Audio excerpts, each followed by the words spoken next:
Hello, everyone. I'm super excited to be here today. I'm getting the opportunity to talk about our library, and that's something that I love to do. I want to tell you about some of the exciting things that we have planned and our budget proposal for the 2018-2019 school year. The topics to be covered in this presentation will be our mission statement, our vision for the library. We'll look at our current collection. We will also look at the research and TEKS to support the purchases that we want to make, what our goals are, and then the books and materials to be purchased. So the mission of the Pasadena High School Library is to provide a wide variety of resources that engage all learners in meaningful and relevant inquiry in relation to their world, thus allowing them to collaborate, create, share with others. So when we go to our collection analysis, and this is an overview of the entire collection, our focus is going to be on computer science because that's the area we want to build. And the reason we want to do that is because of the job market. This is where the future is headed. So if you look at this part of our collection, you can see that the average age is 2008, which you know is very old for technology. So even though it says that we have 314 books in this section, they are not necessarily relevant and meaningful to students. So that will have to be weeded. When you look at our deficits, it's talking about the fact that we need to add another 200 books to the collection based on our enrollment. We have an enrollment of 2,400 students. And the plan is for this program that we're going to put together with computer science and these books we're going to purchase is going to touch every student that is enrolled at Pasadena High School. So looking to the research, if you go to the Bureau of Labor Statistics, from this point in time all the way to 2026, this is where you are going to have the biggest jump when it comes to computer science. And that is a 13% jump, and it is the biggest one in all the different occupations. And so it's projected that another 550,000 jobs are going to be added. So they need these workers to be able to go into these fields. And as of right now, the people that are going to school for computer science, it's not averaging out. So there's going to be more jobs than there are people to fill them. When you look to Google for education, they talk about how critical it is for computer science for our future, but they also talk about the fact that it develops critical thinking skills and helps to solve complex problems. So even though, like I said before, not all of our students will go into computer science, they will all be exposed to it. So the fact that they are going to be building their critical thinking skills is definitely beneficial because that is transferable. They can use that in any field they go into. So when we go to our computer science TEKS, and we're going to actually go into the spreadsheet, you can see that these TEKS cover pretty much about everything. And what I mean by that is they cover coding, to creating interfaces, to becoming a digital citizenship, or having good digital citizenship. And like I said before, also building those critical thinking skills. And those are things that we want for all students.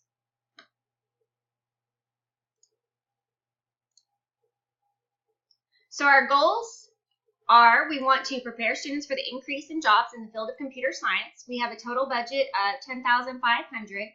Of that budget, half of it we plan to spend on books, ebooks, and DVDs. And then the other half will be on technology with the creation of a makerspace. So first I'm going to start with the print books that we're going to buy. This is the preferred format for students. They still like print. They like the book in their hand. So this is where we will spend the majority of our money when it comes to books, will be the print ones. And so that's about 90 books. But we're also going to do ebooks. We do have a small population of students who are starting to read more online, and they do enjoy the ebooks. Now, we are a one-to-one campus, so that means that every student already has a computer. But when you're talking about equity issues, when you're talking about the internet and all of that stuff when you in their homes, the good thing is, because Pasadena ISD offers free Wi-Fi, all a student has to do is come to the library, check out a router, and they can use the school's Wi-Fi. So they will still have access to this. Now, like I said before, we have those students who prefer print books, but the nice thing about ebooks is that they always have access.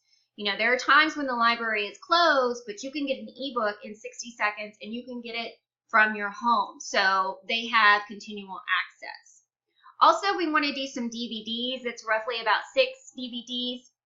And these are instructional in computer science because we do have those students that are more visual and they prefer to see it first and then maybe tinker or read about it afterwards. So we definitely want to put some of our funds there. Then we're looking at the technology aspect, which would be the creation of the makerspace. And that's going to have all kinds of items in it, and I'm going to go through those. But first I want to say that to run the makerspace, what we're going to do is we're going to offer students can come in the morning or they can come after school. Me and the other librarian are on a sliding schedule, which means I get to work at 6:30, so they do have that time before school. And then she stays until 4 o'clock so that they have the time afterwards. So let's look at some of the items. So if I come down here, and we're going to look at the technology, and I went way too far. Sorry about that.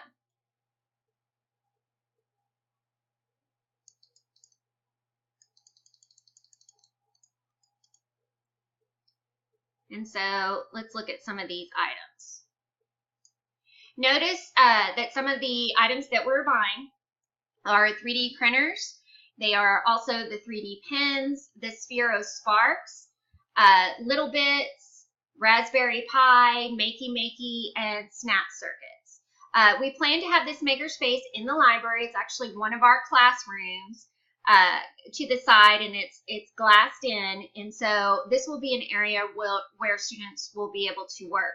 Now, the nice thing about the things that we are purchasing is that the whole premise behind them is they are programmed already, but the idea is that not only do students work with it with the way that it is in order to build that mindset, but then once they start to think in those terms, they build on that. They build new knowledge. And so these are purposely set up that way. And what I mean is, for example, your 3D printer, students can go to Thingiverse and go ahead and download code, and they kind of understand what it looks like, and they see what it means to splice it, and then put it on a USB, and then run their project. But as they start to understand that, and as they start to understand coding, they can then create the code themselves and print items from there.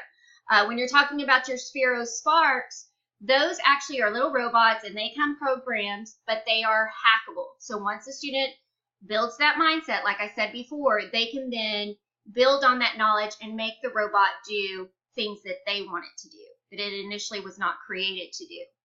So there's lots of exciting things here that the kids will be able to work with. Now, some other things that I want to mention is that our plan is also to work with the computer science teacher who's over in Kate. He has some plans to come in and do some lessons with us. We are also working with Google through AR Expeditions, which is where they come in and they insert virtual reality into a lesson, so the students will get to see that.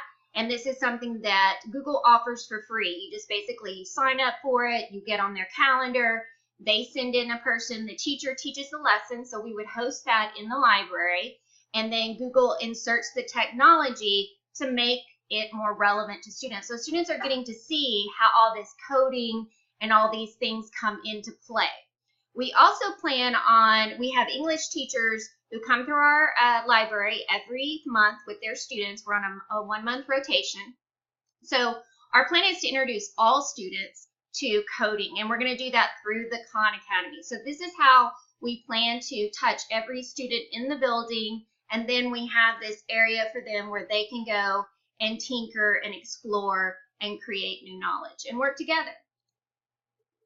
So our end goals in this is to have 21st century ready students, students that have an understanding of new and emerging technologies and a foundation of understanding for how those technologies work, to have graduates that are secure and confident in their education they receive. So we want students to graduate and not feel like they have any holes in their education. We want them to feel as if they're ready to go ahead and go to college. And enter that workforce. So with that said, the very last thing would be, of course, to have graduates that are ready to compete in today's marketplace. And these are my references where I got my research. So I want to thank everyone again for allowing me to come. I want to invite you to come to our library, come to the Makerspace. If you know a little bit about coding, come do a lesson. We would love that. Come work with the students. I think you will love this just as much as they do, and I think you will learn from them as well as they learn from you. So thank you again so much for allowing me to talk to everyone today and tell you about the exciting things we have going on at the Pasadena High School Library.